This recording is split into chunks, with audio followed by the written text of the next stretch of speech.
Greetings from around the world. My name is Tom, and welcome to The Fetish Traveller.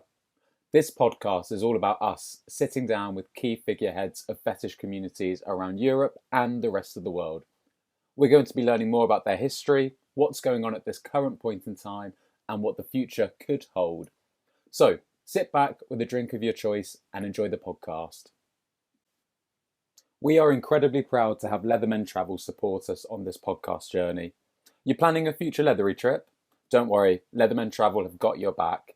Visit their website to learn more about leather and fetish events, clubs and weekends happening around the globe. So we've reached episode 3, and in this episode I have the real privilege of welcoming none other than Fraser Leith onto the podcast. He's one of the many names and faces behind Leathermen Scotland. I've known him for a couple of years now, and we'll basically be talking about what the scene's looking like in Bonnie, Scotland at the moment, the Glasgow scene in particular, and the real importance that the club has behind being welcome and inclusive. So, without further ado, enjoy the episode. Fraser, dear, my darling Fraser, how are we doing? Very well, thank you very much indeed. Oh, perfect stuff, dear. So listen, from our perspective to the audience viewing, with the power of technology, I'm not up in Bonnie, Scotland, with sitting down with Fraser. It's a couple of weeks prior to the annual weekend taking place in early December time. But Fraser, love, thank you very much for jumping onto the call. From our side, we obviously know each other. I can't tell me when do you think we first met? It sounds like a Well, I was relationship actually thinking question. that just before the call, and I couldn't quite think. Was it our weekend last year, or was it before that? It might have been in Manchester before that. I'm not Oh, entirely sure. I thought I knew Uh, you better than that. one of those two, I think. Yeah. I think it would have been at the Andy's Mr. Leather Europe weekend up in Manchester last year in 22.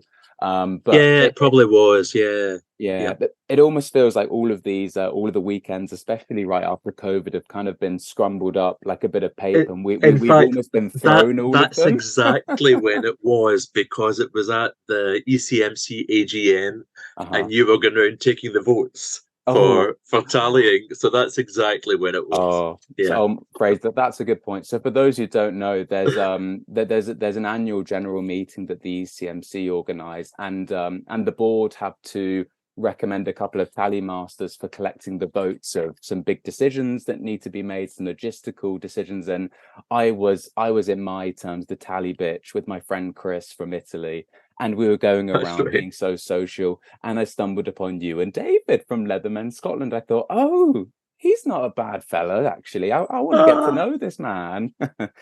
And that's that's right. why. That is when we had in uh, for applying to be in the ECMC. You apply, and if you're accepted, then you're like probationary for a year, and that was us. After that year, that was us applying to become full members at that meeting. So yeah, that was quite a special one for us. Oh, don't worry. I knew you were crying your eyes out, love. It was just getting far too emotional. And it was only about 2 or 3 p.m. in the afternoon before all of the Mr. Leather Europe competition took place. Yeah. But we digress. So, Fraser, love, firstly, would you mind telling the audience just in a few sentences then a little bit about yourself and what you do in the scene? Well, I literally just over a week ago turned 51, which I still find. I'm definitely still 39 at Oh, heart, yes. obviously.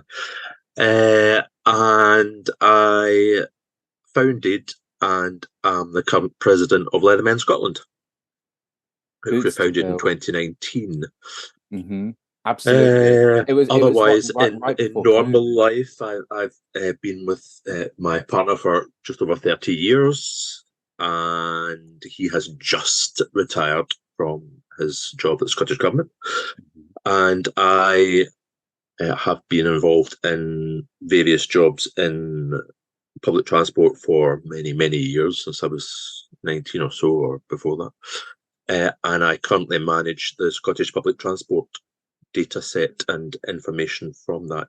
And we are extremely busy just now working on data for Christmas and New Year changes. And we have a brand new contract, hugely expanded contract, starting in the first or second quarter next year. So it's a massive amount of work going on there just now as well. So it's a bit of a juggling act, and it will really take off after the new year, when we need to really dig into testing explicit things and stuff. So there's a lot of work going on, as well as working on all the things for our leather weekend, which is a week on Friday. So yeah, there's not much time to go, but yeah, all good. Apart from that, all I good. I absolutely love it how people can manage to find time to kind of really help organize such clubs, weekends, everything in between, and whilst maintaining kind of a full-time profession. It's quite a bit of kudos. And from my perspective, Fraser, love, as kind of as important as kind of a full-time job is, from our perspective, I know you so well from starting off, obviously getting to know you through Leathermen Scotland, really. And for me, it shocked me when I first started to go to your weekends and started to get to know people up there in Scotland, because it seemed like you guys were probably the most like undoubtedly the friendliest group of leather and fetish folk I could have ever seen. And I'm sure that's been the case throughout the whole of the decades. But for those who don't know, that there is something about the Scottish people who are part of this leather and fetish scene who just seem to shine all the time, really. And Fraser's probably I think one of the biggest reasons for that, unlikely, but purely timing, and it is also why we know Leathermen of Ireland so well, that we had just been going for long enough that we were deciding what do we want to do, and then COVID came and it moved us all online, and that really kept everyone together and really got people to know each other far better than they would have, and how we became really close with the Leathermen of Ireland group and Leathermen Cymru to an extent, but more so Leathermen of Ireland, and countless nights and quizzes and everything of all sorts. And I think really that benefited us because it brought us all together and kept us all together, rather than everyone disappearing for a year and a half, not seeing each other. And would people have come back together in the same way? I don't know. I don't think it would have been as strong as it turned out to be. So yeah, purely timing, circumstances has actually been quite kind to us. Yeah, I think so. From my perspective, I never experienced that kind of during COVID conglomeration of all of the online socials that took place, and how all of you as clubs around the UK and Ireland and even Europe or so coordinated all of the events that took place and got to know you. But I can imagine that so many people started to recognize the scene that Scotland had to offer and would offer after COVID, if it wasn't for all of those, to your point, countless hilarious Zoom, Teams meetings that took place, really. But Fraser, while so many people probably learned about the scene up in Scotland during and after COVID, I'd like to kind of even go back in time, as Kylie Minogue would say, beforehand even, and start to almost talk about your view on what the history is almost of Scotland. Now, from my perspective, my only awareness of the history of Scotland will be talking about previous ECMC clubs. Obviously, we know about MSC Scotland and how they started in the 70s, and how you guys have almost, passed the torch on. From your perspective, what do you know about kind of the history of the Scottish leather and the fetish scene? I don't know if Pandora's box will open, slightly open. What do you think? I I have memories of when I was about 19, 20 that I don't really remember any such scene really, or being aware of such a scene in Glasgow. There was a place in Edinburgh called Chaps at one time, which was a strange mix of young people, drag queens, leathermen, like just a huge melting point of everyone all in the one place. And it had like a kind of first floor, which was like a gallery around the outside, so people could like see everything that was going on in the place. And that was my first real encounter with any of the scene. But places come, places go. Edinburgh has a different scene to Glasgow. It always felt different. It always felt like people go out really late and stay out really late, whereas Glasgow felt like people went out early and things Mm. didn't end as late. It was just a different way the scene operated. Uh, but with MSC Scotland, I was not aware at all of MSC Scotland. Mm. Obviously, things like the internet made these things more accessible. Uh, I did have an encounter earlier on with someone on the scene in Scotland, not as far as I'm aware involved with MSC, and in fact probably certainly not involved in actual MSC Scotland. And their advice to me, if I wanted to make friends, was to join the community council, uh, which was like very dismissive and really put me off at the beginning. But I think when we became aware of MSC Scotland, tried to contact, I think they were pretty much, we don't know the full story, but we knew at that point that they were looking to wind up and things were closing down. Mm. And also with meeting people, becoming involved, I became involved in the Manchester Leathermen, and regularly visiting the socials there. In fact, I was taken to my first social uh, with teeth chattering in the lift and all that coming out of the Of hotel, course, worrying like about, oh all my of God, oh us. my God, oh my God. But with getting to know people there and first visit to Folsom Europe, Berlin, got to meet people who were involved in ECMC there, and they enormously, Daniel, for instance, at the time, Mm. they enormously encouraged us. They said, "We know, we're watching, we've seen you.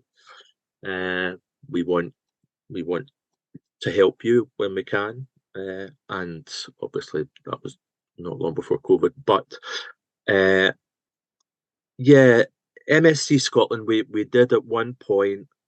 I think they pretty much effectively disbanded, Mm. and there was still some kind of public image of them on places like Facebook, so you could see, but there was really no one behind it anymore Mm. to really respond to Yeah. you.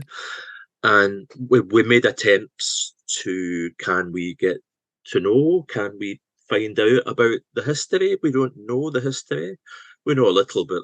There are a couple of people now who were involved with MSC Scotland who are regulars to our events now. So we find out bits and pieces here and there. But we did actually at one point hope to kind of merge, if you like, and keep the name going and just uh, prevent it from disappearing into history. Mm. And it just wasn't possible to do that. I think that the people involved in it had moved on, various reasons, moved on, moved locations, etc., and there just wasn't the ability to do that. So we made a conscious decision uh, that perhaps that was a good thing. Then there is no backstory that anyone may dislike. We Mm. don't know the reasons. Obviously, there's reasons for all sorts of things, and there's all sorts of things happen on the scene, and always will be, and people fall out and whatever. But we don't know the full reasons with MSC Scotland, unfortunately. But we did know at that point from first visit to Folsom Europe that they were looking to wind up, and basically. Yeah, and I guess in terms of people's professions and just generally, they can kind of find a lack of interest in the scene anymore. We've seen that with many people here as well, really, Fraser.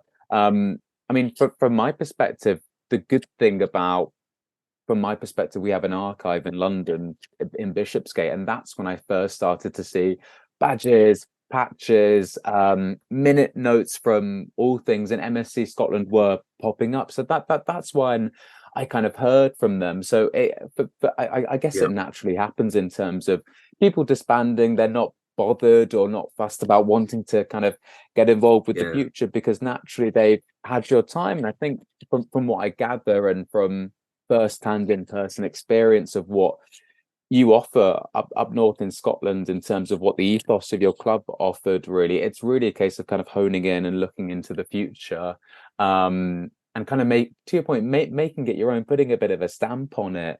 Well, we hadn't actually realised. You don't until you start to speak to other people involved in these things in other countries. But when we joined the ECMC, we hadn't actually realised that actually, in terms of members, we're actually quite a big club, Mm, and we never saw ourselves as that way. We saw ourselves as being minnows in a big pond, and we the only real worry, and I think that's throughout the scene, and in every part of the scene, every group, every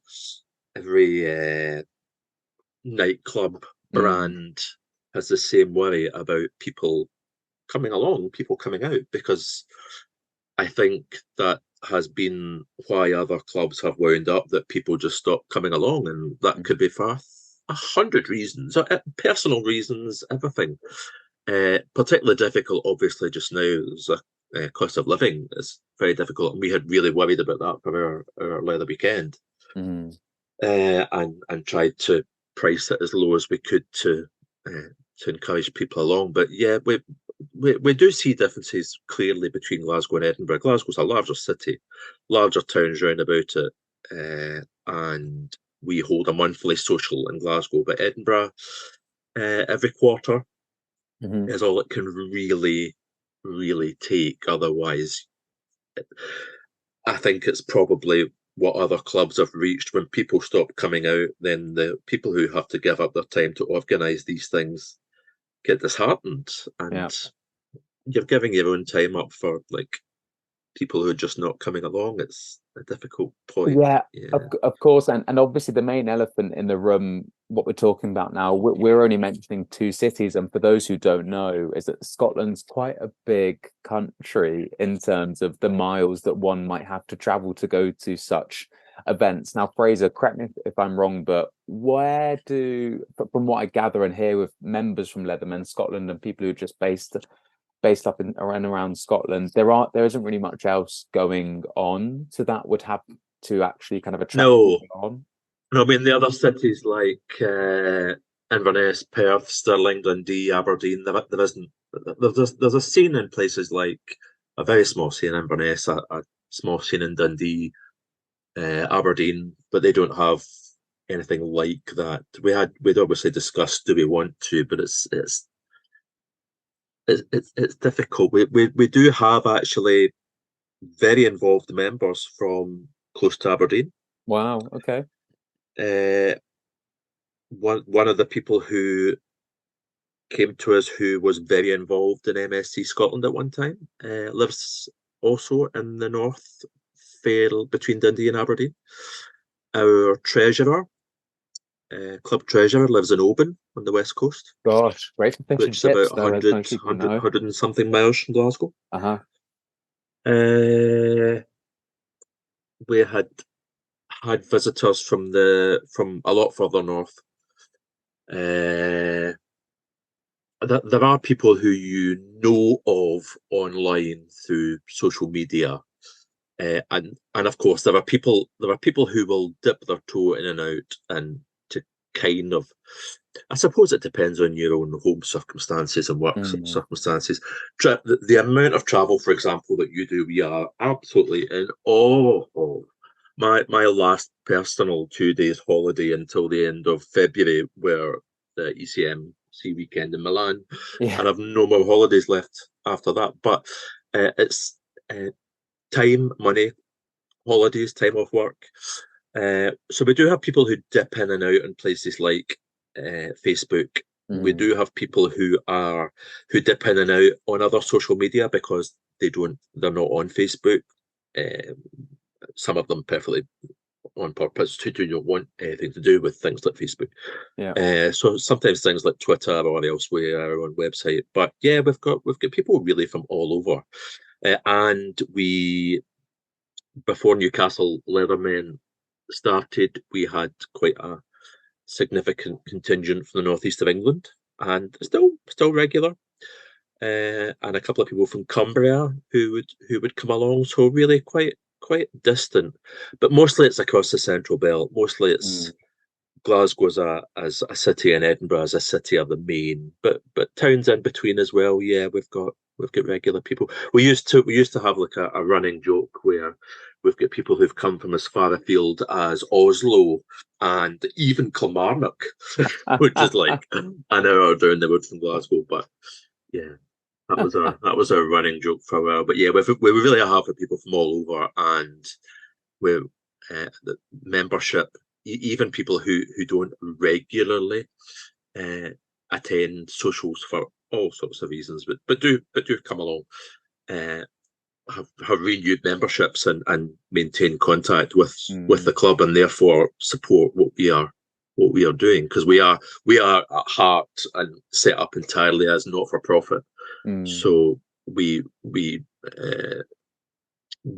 choose a charity. At the moment, we choose a charity every year. The members suggest a charity, and we choose a charity, and then we decide on a donation amount Yeah. and donate that every year. And at our AGM in April this year, we donated, I think it was 2,500 to LGBT Youth Scotland, Mm. Gosh. who stay in contact with us, Hmm. and that's amazing. And we hope we can still keep doing that.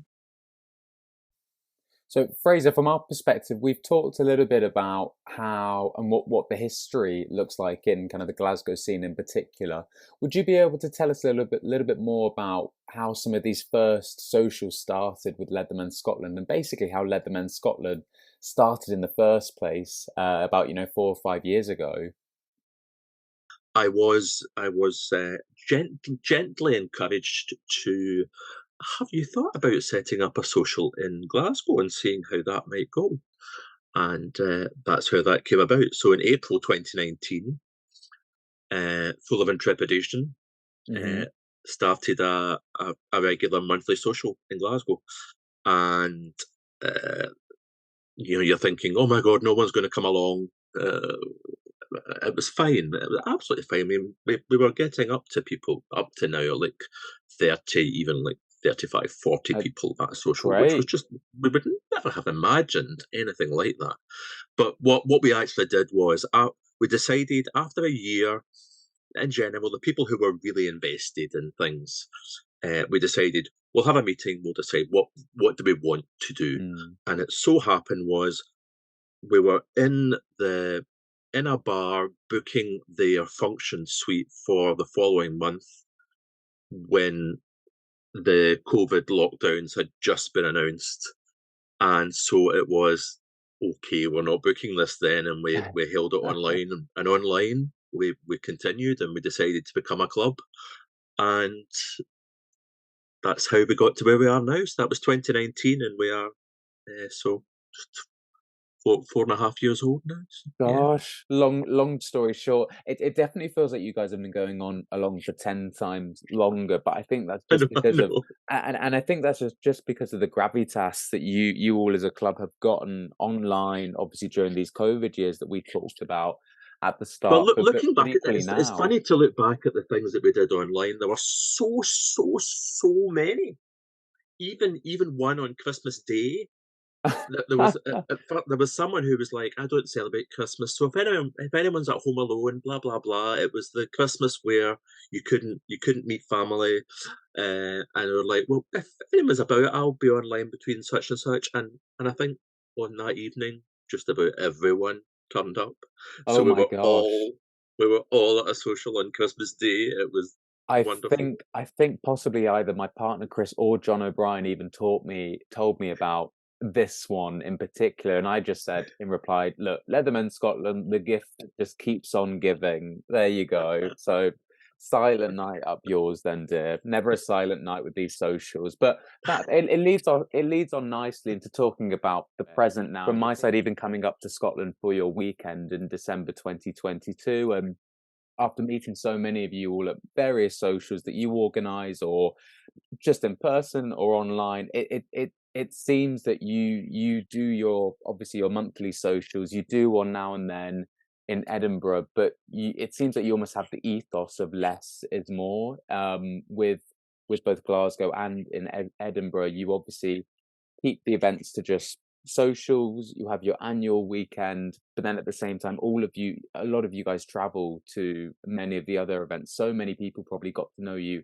even before the COVID lockdown kind of Zoom calls, because you all love to travel. I've got to know David Weeble, as many of us do know, Yep. through being a travel fashionista, really, who was obviously at the time working with Leathermen Scotland. So that's what I gather as a general overview and ethos from Leathermen Scotland. Does that kind of sound about right in your head, Fraser? Yeah, it is. It is slightly more difficult for us. I think that there is an immediate barrier in that travel from here to other places can be a lot more expensive than you can just catch a train to Gatwick and get a last minute thing. Yeah. We just don't have those. Obviously, places like Berlin are easier. Uh, we've certainly had plenty of people who are involved with Leathermen Scotland who have been to uh, Easter in Berlin or Forum Europe in Berlin, Amsterdam, uh, Darklands Hmm. a few times, and I know there are people who are planning to go to Darklands again next year. And Since obviously all of the, ECMC AGMs as well. All of you are yeah, present there. well, we had the first one where we had to uh, we sent someone to Nice, and then it was Manchester, Hmm. and then the latest one in Milan. The next one's in Zurich. We need to have a look at travel to Zurich at some point. Uh-huh. But yeah, that's been a good thing because you sit down in a room with people. So and we were talking about our social events when we have the sort of yearly uh, weekend event. A couple of the best things for newcomers is the meal and the brunch Mhm. because you're sitting down with people Yeah. and it's not anonymously standing around a bar. Shall I talk to so and so? So it encourages people to talk, and I knew that from my first ever trip myself to the Manchester Leather Weekend, Mm. where the absolutely best part of it for making lifelong friends was sitting down beside the people you didn't know at the meal. Mm.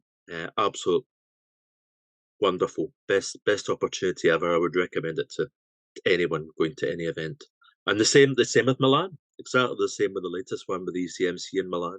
You sit down beside people you may have maybe seen online only or never met before, and it's really really positive. Yeah, it always seems to be with these weekends that take place, no matter how big they are, the big Darklands or your Easters or your Folsoms, or even the smaller ones, the local regional ones around Europe and beyond. There seems to be all everybody that I ask in particular, I kind of say, oh, what was your favorite kind of part of the weekend? And they will always say either a dinner or a brunch. And there seems to be something about this, whether it's a leather weekend or a fetish weekend. Everybody loves to be a bit more formal, whether they Mhm. drink or not, it doesn't matter. You kind of sit next to people left, right, in front of you, behind you. You might not Yep. know them at all. And it's the best chance to get to know people. Because of the sheer number of things and the timings and everything last year in Manchester, I didn't uh, get to. I didn't have the time really to sit at the Mr. Leather Europe competition. But Mm. this year in Milan, it really was absolutely excellent. We were, of course, delighted that you won. So yeah, that It was didn't, honestly, really it didn't. that event was really very very good indeed. Yeah, well, Thoroughly it did. recommend it. Yeah, absolutely. Thanks, love. Firstly, it didn't feel like that at all. Believe me, when we were all kind of tasked to turn around with our leather artist showing, basically. But it's great, and I think from my side, if we obviously take a step back and think about all things to do with Leathermen Scotland, it's exactly the same ethos, really. You have a mixture of the weekend that takes place, which obviously happens every December in Glasgow. You've got the perfect mix of a really nice, more personable, very, Well, very. I'll tell you how that actually came about. It was in the time before the sort of two main types of COVID. There Mm, was a period where everything was all relaxed, and we thought, oh gosh, we can start doing some things again. So we started doing some in-person things, and it was like allocated seating and things like that. But then the Christmas came up, and uh, we had people who were visiting remotely from like Norway and blah, blah, blah. yeah. And the current Mr. Leather UK at the time was visiting, and we thought, oh, why don't we try and put a couple of extra things on? And it was our weekend when it was our social in Hmm. December, the second weekend in December, and we thought, yeah, we'll put in a couple of extra things on. So we had like a meal and brunch and things like that, and then it just kind of came out of that You kind and of identify experience a from the first need. one, and we changed things to another format which is more helpful for visitors, and it's yeah, it's just came out of that's the reason why it's December. Christmas, we actually have a visit from Santa Claus this year. Don't tell anyone. Oh, On the Sunday, we've got a special guest Santa Claus visiting with one of his elves, I think. are we So allowed to yeah. sit on his lap, please? You're on then, love. Perfect, dear. But I think for the listeners viewing as well, if they haven't been to Leathermen Scotland for one of your events, or even the weekend in particular, firstly, I would say absolutely go for it if you can fly over to Glasgow. But secondly, as well, the members that you have, whether they're members or just people who turn up to your socials, and the way in which you promote diversity and inclusion is something that should very much so, and I know for a fact has been recognized, because so many people who I talk about Leatherman Scotland of these weekends say it is something that is near and dear to all of you as organizers. Is that right? We made the decision, or I made the decision when I started the social, the sort of informal social initially, and then we put it in writing formally as a constitution when we formed, that it was inclusion just written into it. There's Mm. no question about it. Absolute inclusion. The current book Black Europe is from Scotland and has Yeah. been to one of our socials early on and is coming to the other weekend. Hmm. And yeah, we've only really had an issue a couple of times with people about inclusion. I had to be very very firm with there are no ifs and buts in inclusion, Mm. and if you can't accept that, then you are the one who is excluding yourself Yeah. from your local scene, and Yeah. that's what has happened Yeah, once. and almost in particular, if naturally thinking as a human being, if somebody who is from a minority feels very much welcome or inclusive or feels included at such an event, I don't know why anybody would feel the need to kind of give a backhand Yeah, comment in person, or so to say, I don't feel comfortable because this person feels comfortable. That's what kind of goes it's through my it's mind also sometimes. fundamentally here. We the scene here does not have a history of there being spaces for sex, so therefore entirely social. The fact that someone trans or non-binary or female wants to come along has no bearing on it, Mm, even less bearing than if there was a sexual element to any events, but it has no bearing on it, and no, it's I think people really miss out on seeing the positivity mm, of all the people that we met who we would never have met if we'd never done any of this have changed all our lives. mhm, We would never have met any of these people probably, uh, and that extends to trans people, non-binary people. We've got a couple of female members, and we would never have met them, and they contribute entirely to everything as a whole and the social events that we have. Yeah, and I'm so glad that you mentioned that little bit of history about Scotland generally, and I'm aware of the troubles and the general issue in terms of trying for somebody or a group of people trying to set up a safe sex space in the big cities in Scotland, because naturally, by the sounds of it, through local councils, it's just a complete Yeah, pain in the backside, and it's a privilege that some of the big yeah, cities have. there was a kind of straight scene, Mm. very hidden in Edinburgh.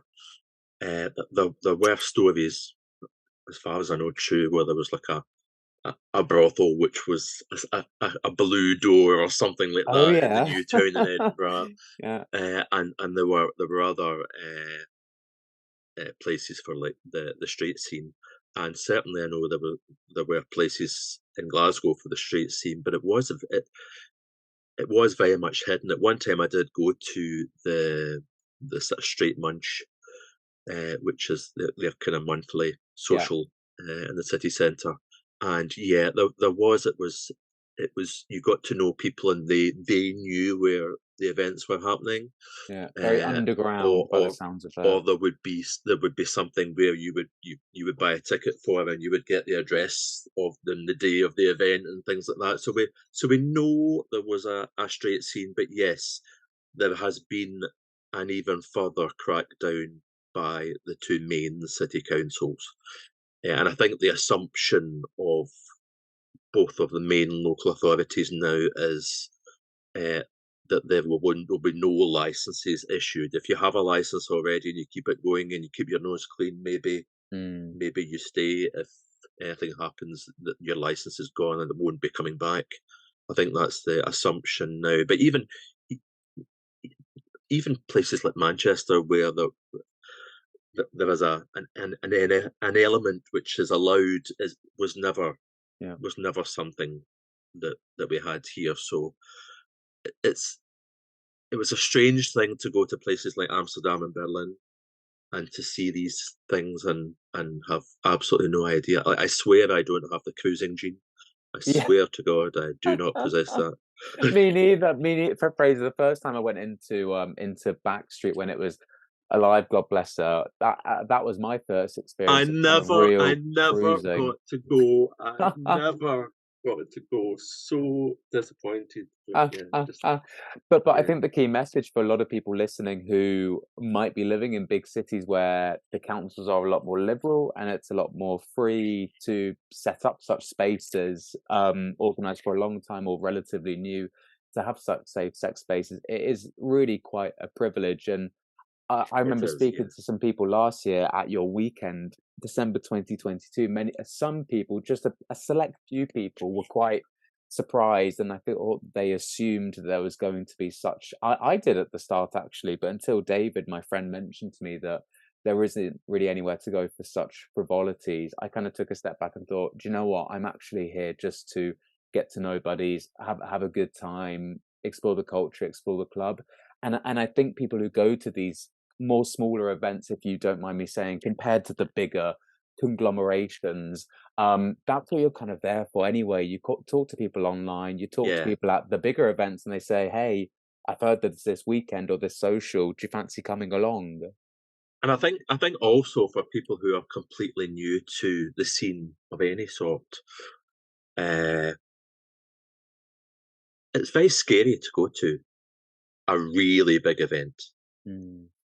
and a smaller event can be a nice stepping stone to get there. And also just that little bit of getting to know some people even a little bit and some friendly faces that you can say hello to.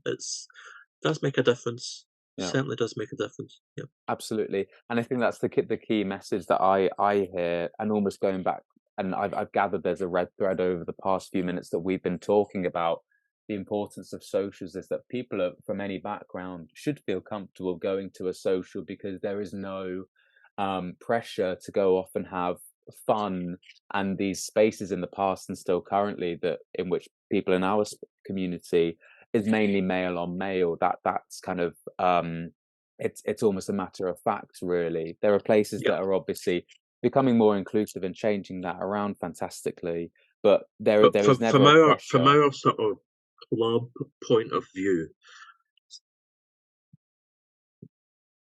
it is actually a positive thing in that we don't have to therefore deal with any issues which may come up from the non-social side of things, Sure. because there will be other places throughout Europe, throughout the world, who, if they organise these events, if something happens, they have to know how to deal with it, and yeah. So we have had this discussion, and we're kind of glad we are not in that position. We have had people ask, but it's something that we just can't do anyway. Yeah. So I it's mean, a good and bad. the main reply to that is there's something called a hotel room, basically, and that is what it is sometimes. Yeah. But Fraser, from what I gather, then, love, that there are obviously, with all of these fetish spots, there are obviously kind of pros, cons. From what I gather is that, correct me if I'm wrong, but Leathermen Scotland and the events that you provide up there in Glasgow and Edinburgh are probably the most inclusive events that I've probably ever been to. They're up there in terms of that level of scoring for that main intention. And then, almost as a trade-off, but you've almost turned it around to say it doesn't really need to be a trade-off, is that it can be a bit difficult for people to travel, which is it is a disadvantage for people to travel in and out of the main hubs of Scotland for the leather and the fetish scene. But at the same time, you don't offer these safe sex and more sex positive spaces, and I think people recognize that once they've heard a little bit more about what events you all organize. Yeah. But I know even when we get involved with, or we made contact with various groups over the last few years, and we've tried to work together where possible. Not always possible, not always easy. Okay. So we kind of made connections with the sisters, and we have two of the sisters who are members of our club, who will be at the Leather Weekend. Right. And so yeah, that space was kind of already filled, but yeah, allowed us to make connections with people who wanted to contribute in that way, which was a positive as well. One of the good things that's come out of ECMC is that we are already making stronger connections with the other UK clubs, UK and Ireland. In particular, we are extremely close to Leathermen of Ireland and Leathermen Cymru, and we would like to strengthen connections with Master Leathermen and London Leathermen. Exactly. As I say, I used to regularly go to the Master Leather socials, just haven't been for a while, but I will again. Yeah, and I think obviously from what we've talked about, especially at the start of the call, and how you started, you began to coordinate such socials online, and I can imagine when you all met up in person, it's almost like, oh, that's what you look like, Yeah. But then you realise, you can really strengthen such a friendship and almost a brotherhood as we talk about. We did at the one. I think it was Master Leather Weekend. One year we had a very short leather man and an extremely tall leather man side by side in a photograph. It looked like something out of Ripley's Believe It or Not, but we love that. So rude, Fraser. I must apologise to the audience members if they've ever felt hurt from that, love. An amazing laugh we had.